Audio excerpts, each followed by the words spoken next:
Hey everyone, welcome back to the Vintage Super League. I'm Luis Scott Vargas, fresh off my match there, and then we've got Eric Froelich who got to commentate on that match. True. Paul. Paul.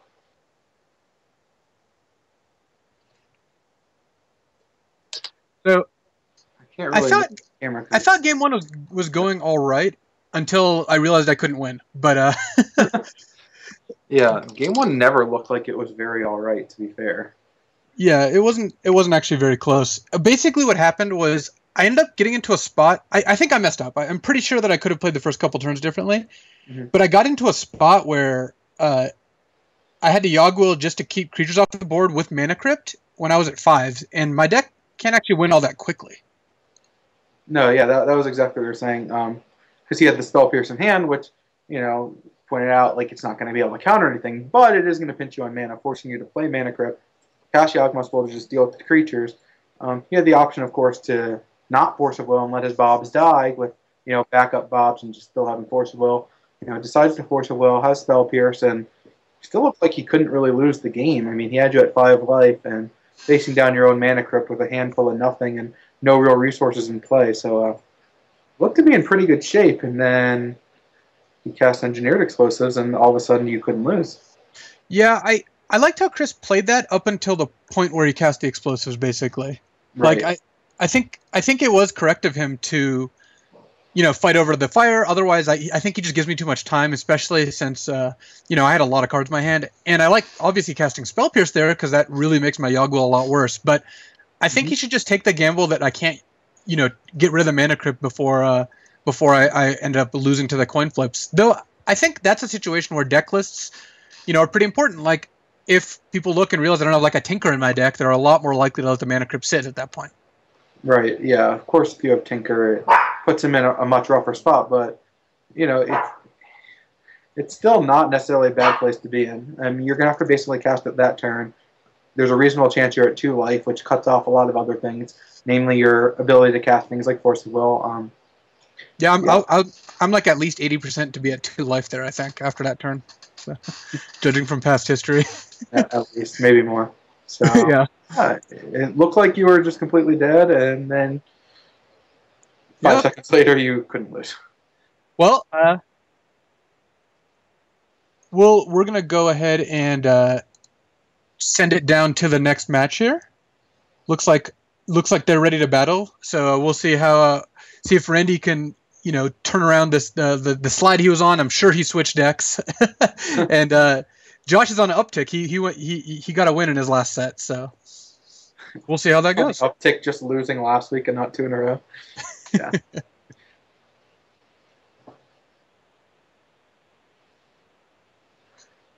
The first fair match we've had. Two people who had to fly back from Hawaii. A brutal spot for anyone to be in. I also flew back from Hawaii just so we're clear. I know. Each of the first two matches featured a Oh, I Hawaii see. person on, Right, which right. we were horribly disadvantaged. So it looks like Randy's running back Merfolk. Uh, I have a little advanced knowledge on Josh's list, insofar as that he could not stop the main deck Pyroblasts from showing up. But Yeah, hey, I mean, I would say it worked for him before, but kind of didn't. he did. He won a game at some point and another game at another point. So It's true, but they are good against Merfolk, and actually having a young Pyromancer on the play here is pretty big. I mean, oh Randy yeah, can't outrace it with Lords, but especially given the Pyroblast and the Misstep all accumulating value for Josh, I think this actually looks pretty decent. yeah. The Force of Will is not the best card to have in hand, but the rest is great. Agreed. And Randy's open hand is pretty good. The Mental Misstep is definitely a strong play here, forcing Randy to either play Daze and keep him off of Masters, or just lose his Curse Catcher and start taking damage immediately. Wow, I, good I, golly, whoa, Time Walk is actually just disgusting with young Pyromancer it because is absurd. it gives you an extra turn and an extra token. The key play was that for key. I guess this was not a play that could actually be missed. I think that a lot of people will just play their time walk after the turn just happened without necessarily remembering to play their land first.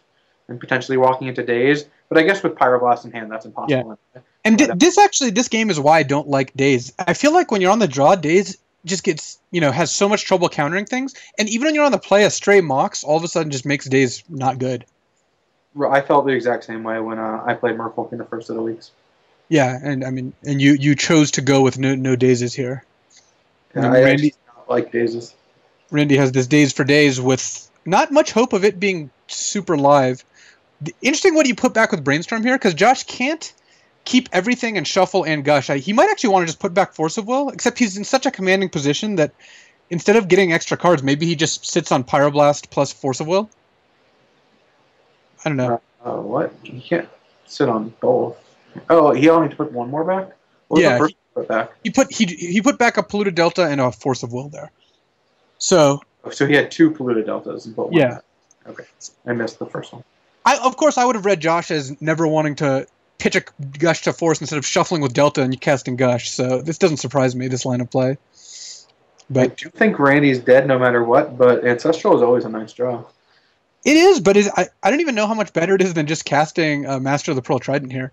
Even if the right play is just cast Master of the Pearl Trident, the fact that he has Ancestral in hand to cast on the next turn is still better than not having Ancestral. Like I said, I mean, Josh played turn 1 Pyromancer into free counter into Time Walk.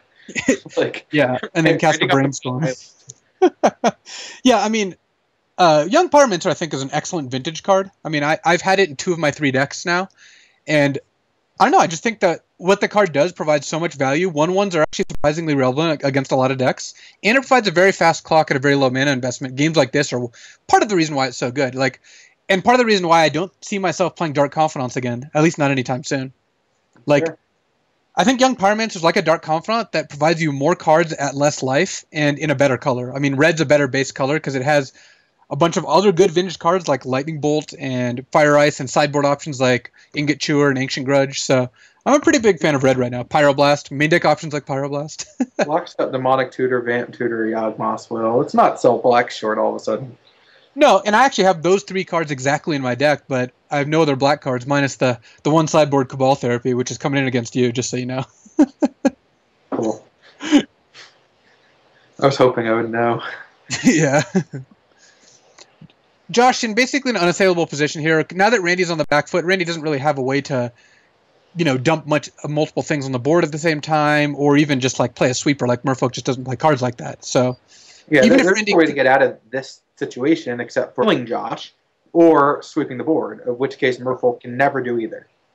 Right, and Randy, even if Randy could resolve 3 more spells this game, he would lose, and he's going to resolve approximately 1 or 0. So the only conceivable out would be Engineered Explosives, and it's not even a good out, despite the fact that it really can never be in Randy's deck. I mean, he's playing 1 color. And he's playing Norad. What's that? Norad, too. Yeah.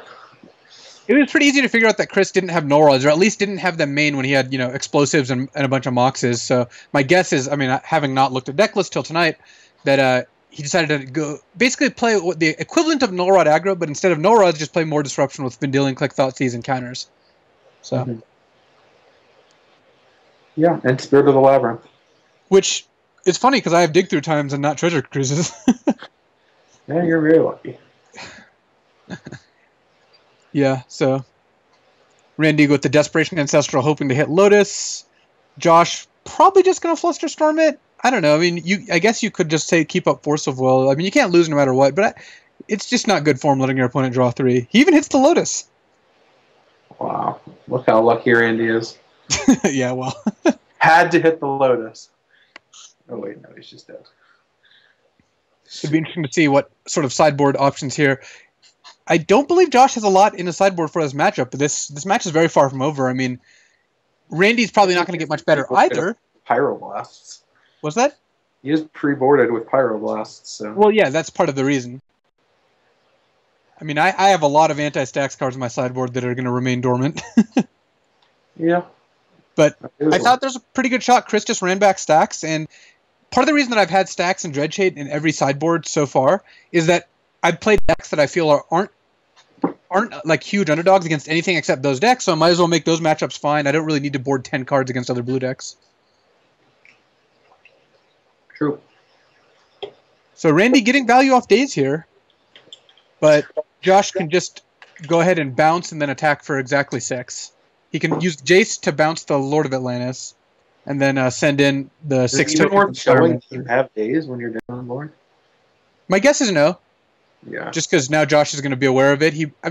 I guess he's probably delving the max anyway, for his dig through times. But now you have to know. Though I guess both of us are playing dig through time and Yawgmoth in our deck. We both kind of came up with similar deck lists that you're trying to balance delving and Yawg willing, which seem to work out fine so far. Yeah. So Josh wins a very competitive game 1. If he was on the draw that game, it would have been very different. If Pyromancer just got dazed or something, with a Curse Catcher in play to protect, I don't think there's a whole lot Josh would have necessarily done. Yeah, that is just kind of the nature of the beast. We've seen a lot of those games where someone wins in one of the least close games you've ever seen on the play, where if they were just on the draw, they would have lost.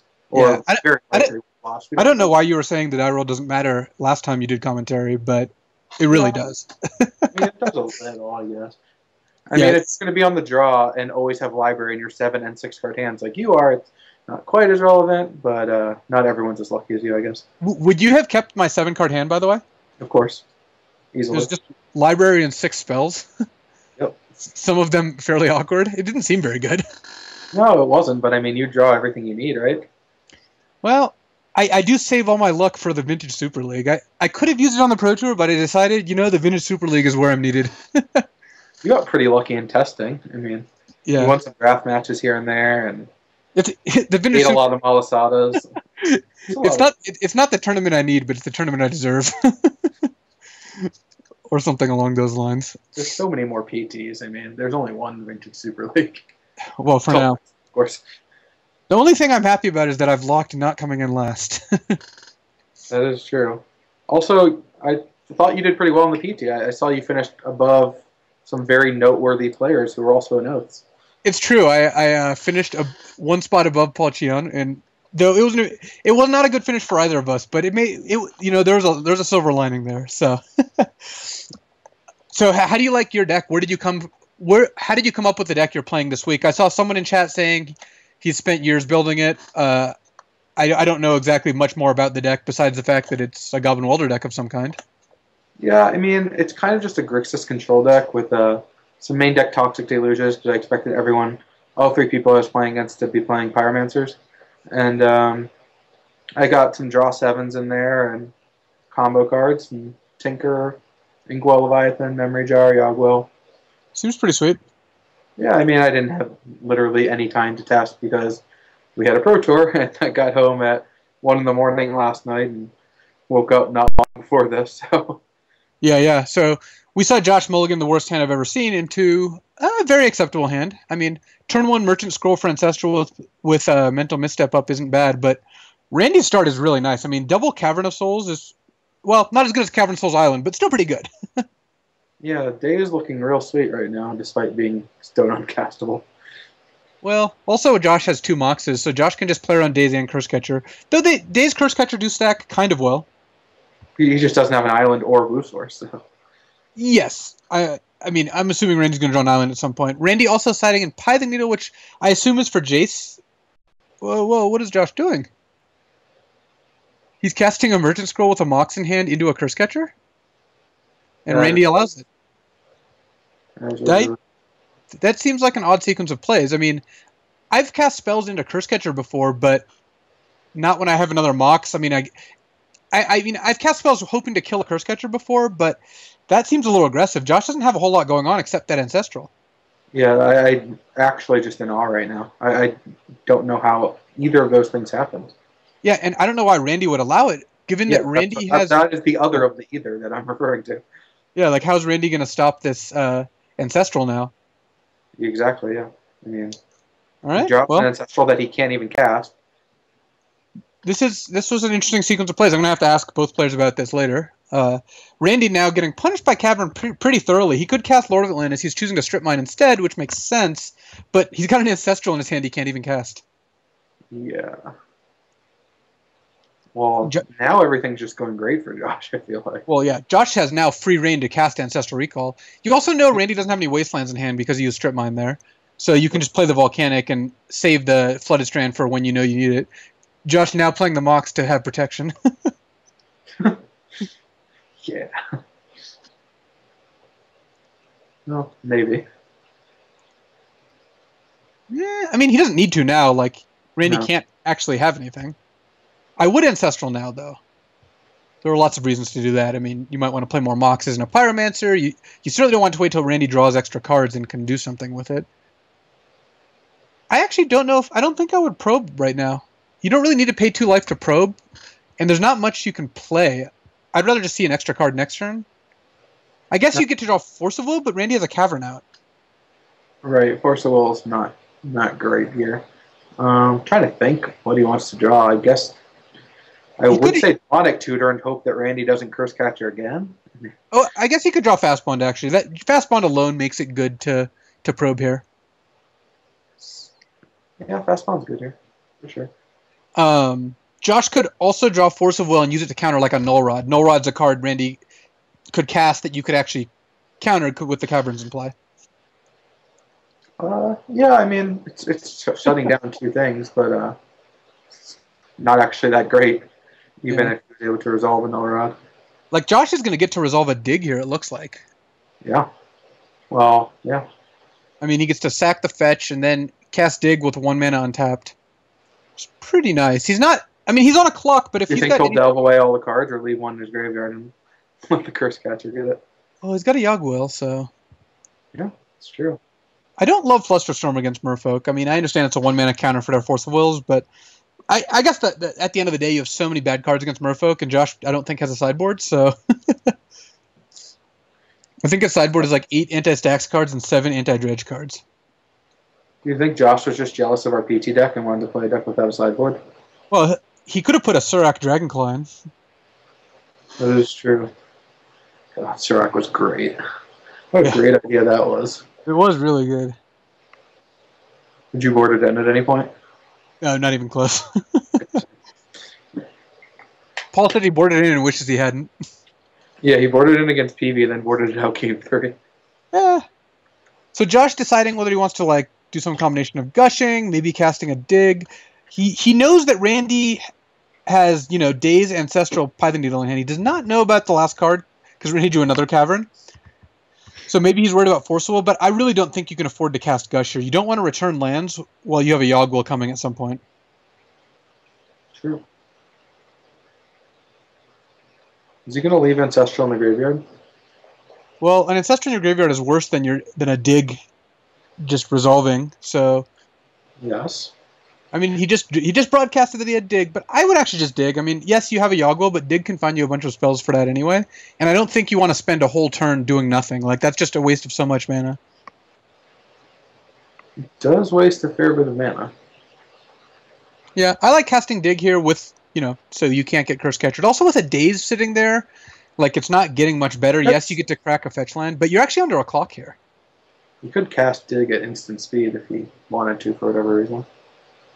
Well, he's tapping out, so... Looks like he just wants to get rid of that Curse Catcher and then set up maybe a Yogg-Will next turn. I don't see how you let this Dig resolve if you're Randy.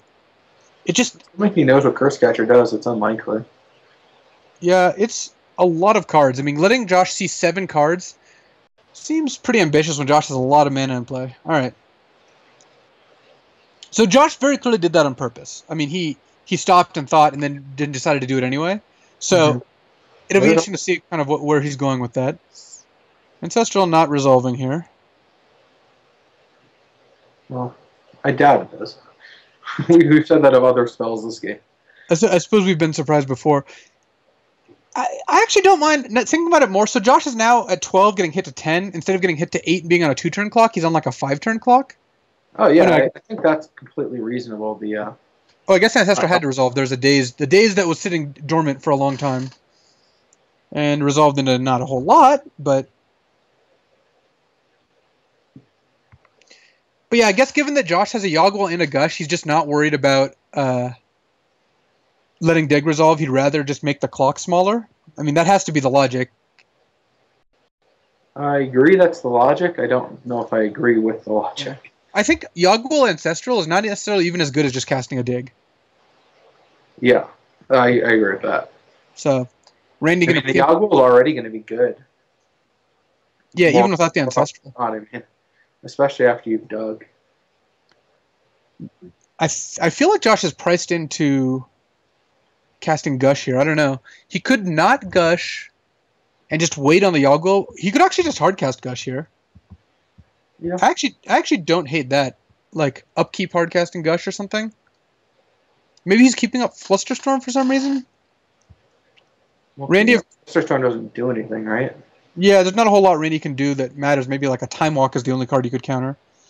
Yeah, and that's not even super exciting.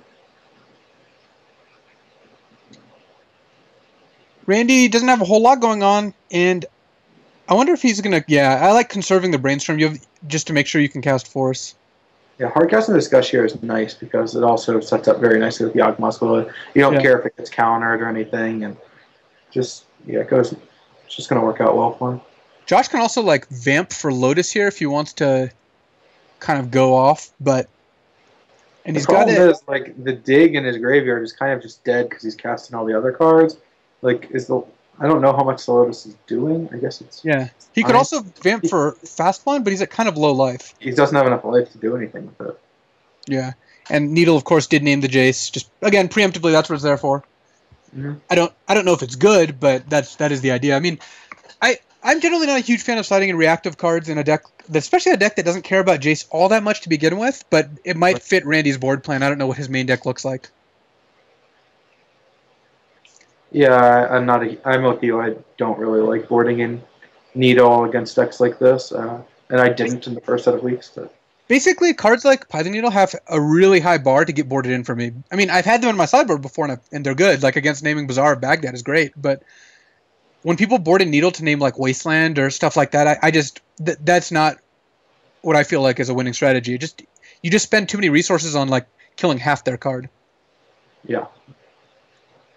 So Josh paid the life to probe. He's definitely casting Yogg-Will this turn. He just wanted a little more information before deciding whether to cast Vamp.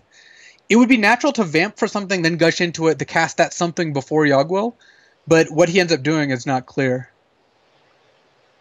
No, I mean, also we're not really totally aware of what his deck is, like his full deck list, and what he wants to go get. There are not many cards I can think of right now that are super exciting. Let's put it that way. Well, what he could do is he could get Lotus and then set up a young Pyromancer Time Walk turn, maybe? If you have enough mana to do that. Pyromancer and the Time Walk also. It's a lot easier to do a Demonic Tutor versus Mana Tutor when you're at 6 life. Yeah. Well, basically, Josh is going to have to do something good that involves either killing the Lord or killing Randy, because once you get down to like 4 or probably 2, you're just dead to any Island Walker unless you can gush away our lands. Oh, well, that gush wasn't bad. I guess Josh vamped for the Lotus, but hit the Pyromancer. Since those are the 2 cards you wanted, actually. This is what I wanted to set up. Twice? Motobug? Yeah. Yeah, so that wasn't bad. People are talking about restricting Dig, but I don't think Dig's going to get restricted, and I don't think Treasure Cruise is going to get restricted. I could see them both getting restricted, I suppose, but honestly, these are expensive blue cards that you have to do a lot of work to enable. Granted, they're very good when you do, but I'm not sold that they're like that much better than what the blue decks are already doing. Like, when a stacks deck is working, it makes these cards very bad. And the same as and Dredge is not going to give you time for them, that sort of thing. So I think we're going to have a while to play with them before anything happens. Yeah, I mean, certainly you can give them a chance to do something before making a move, at the very least. Yeah. Makes mana drain kind of cute. I have 1 mana drain just so I can mana drain someone's Treasure Cruise. I'm gonna mana drain Richet's Treasure Cruise and cast Dig, Delve 0. Great. Sounds exciting. So Josh has... You didn't add a bunch of 10 drops to your deck. Yeah. I did add a Dak Faden, and I was really hoping... I almost put it on top with Preordain against Chris to Dak Faden him when he had a Spirit of the Labyrinth out. Just start mind twisting him. Yep.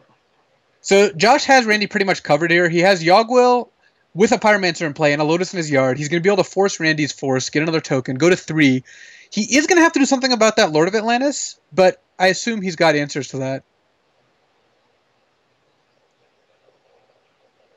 So Josh going with Flusterstorm. Doesn't do anything. He needs another Lord deck to give Island Walk. He does need another Lord, and Josh actually, I don't know what his land count situation is. I think he hasn't. Regardless, if he doesn't play another land and then gushes those two back to his hand, he's actually immune to just about everything. So then he's only dying to an uncounterable True Name Nemesis, which is something that Randy can't have in his hand right now, but could draw next turn. Right. So, yeah, it just depends how deep Josh can get into it with his deck. I mean, once you start time walking. Yeah. I wouldn't be surprised if Josh ended up time walking, but I don't think he's going to get to kill Randy this turn. He doesn't have enough life to really go off with Gush Fast Spawn, and that's how you generate, 19 spells or however many he needs. So I guess 15 more spells. Yeah, he could just vamp out of his graveyard, gush out of his graveyard to time walk, and do a couple other things if he wants to. Not have a land in play. Yeah, I think the not having a land in play, I think, is pretty important. Yeah. And of course, Ancestral to kick things off. Brick. It paid for itself mana-wise, but yeah, other than that, it was a brick.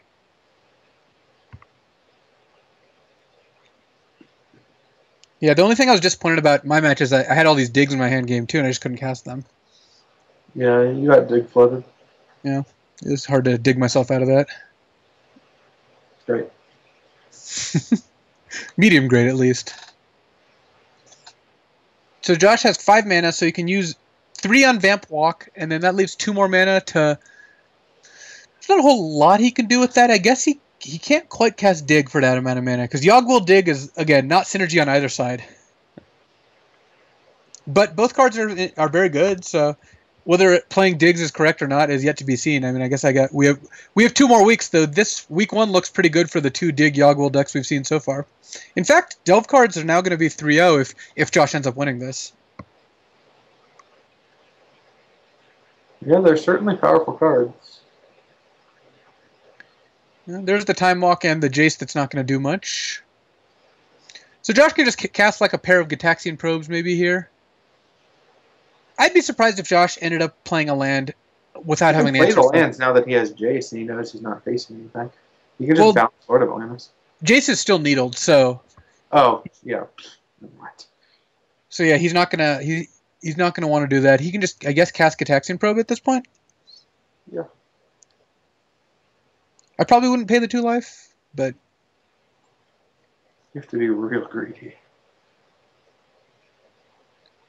He gets to see that Randy has nothing. Basically, Josh's only way to lose, I think, is Randy top-decking True Name Nemesis. Exactly.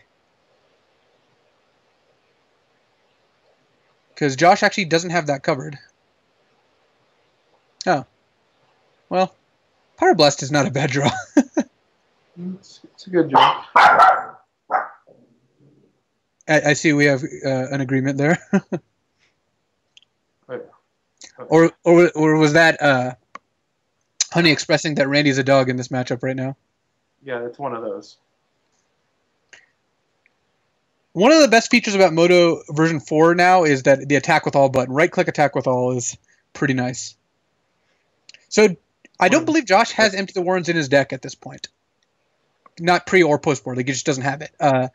Based on what what I saw of his deck beforehand, just at this point you'd rather just have Young Pyromancer. It's like an Empty the Warrens that's worse when you're going off, but better when you're not going off. And overall, even though I played Warrens in week 1 when I played basically this deck, I decided to cut it this week, and I think so did Josh. Yeah. So far, Delving has done the trick, as someone in the chat pointed out. He's 6-0 here. And that will lead us into our next match. I mean, we're now going to see what Steve's brought to the table and what Bob has brought to the table, which I'm sure everyone's very interested in seeing. For sure. Yeah, I mean, the Delve cards are certainly powerful, assuming you draw them at the right time. It's like, in my match against Rich, if he had drawn, let's say, the Treasure Cruise earlier, he couldn't cast it. If he didn't draw it on the exact turn he did, he was dead. So, they're a little more situational, so they're not, like, completely busted. But they are certainly powerful cards. Yeah, my guess is that Dig Through Time is the more potentially broken one, but I think Treasure Cruise might actually be better. Just the Delver Treasure Cruise deck is so much smoother. It doesn't really take much work for it to be good. Well, the So fact that you cast it for 1 minute and then be able to do so many other things yeah, has a lot of whereas potential. Dig is more of a tap out and try to assemble some kind of combo, but that takes a lot more other cards. And again, we're playing Yogg-Will with Dig Through Time. It's not clear how good of a combo that actually is. Like they're both cards that are good in the same kind of deck with what the deck's trying to do, but they obviously do not have synergy within each other. True. So looks like we're going to a break. You're staying on for commentary, and you're gonna talk with Randy about his match, I'm sure. Yeah.